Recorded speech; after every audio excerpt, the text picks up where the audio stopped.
রান্নার এক্সপেরিয়েন্সটা কিন্তু রান্নার ক্ষেত্রে ভীষণ কাজে লাগে। তাই জন্য একটা রাঁধুনির যত বেশি অভিজ্ঞতা হয় ততই সে ভালো রান্নাবান্না শেখে। নমস্কার, আমি সায়ন্তনী ব্যাঙ্গালোর থেকে চলে এলাম আজকে আমার একটা অভিজ্ঞতা নিয়ে।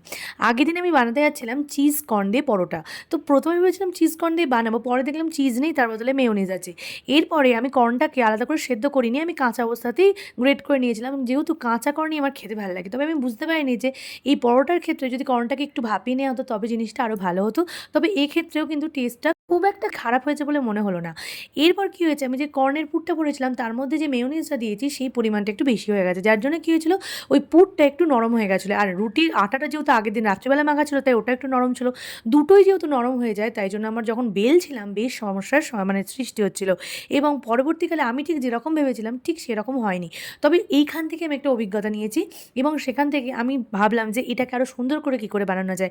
তখনই বুঝলাম যে এই পরোটা যখন এরকম ডিজাস্টার হয়ে যাবে তখন যদি আমি একটু বেশি তেলে পরোটাকে ভাজি এবং একটু পাতলা পাতলা করে বেলি, পরোটাটা আরও বেশি সুন্দর হয়। তবে এক্ষেত্রে আমি পাতলা করে বেলতে পারিনি, কারণ পুরটা বারবার বেরিয়ে যাচ্ছিলো।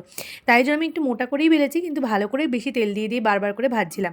এবং শেষমেশ পরোটাটা যা হোক উদ্ধার হয়ে গেল ঠিকই, তবে আমি এখান থেকে অনেক কিছু শিখে গেলাম। এইভাবেই রান্না করতে করতেই কিন্তু অভিজ্ঞতা হয়। একদিনে মানুষ রান্নাবান্না সব কিছু শেখে না, এটা আমার এক্সপেরিয়েন্স। আমার কথাগুলো তোমাদের কেমন লাগলো অবশ্যই জানিও। আর আমার রান্নাটা যদি ভালো লাগে তাহলে বাড়িতে একবার ট্রাই করে দেখো। আজকে এলাম, দেখা হবে আবার অন্য কোনো ভিডিও। টাটা।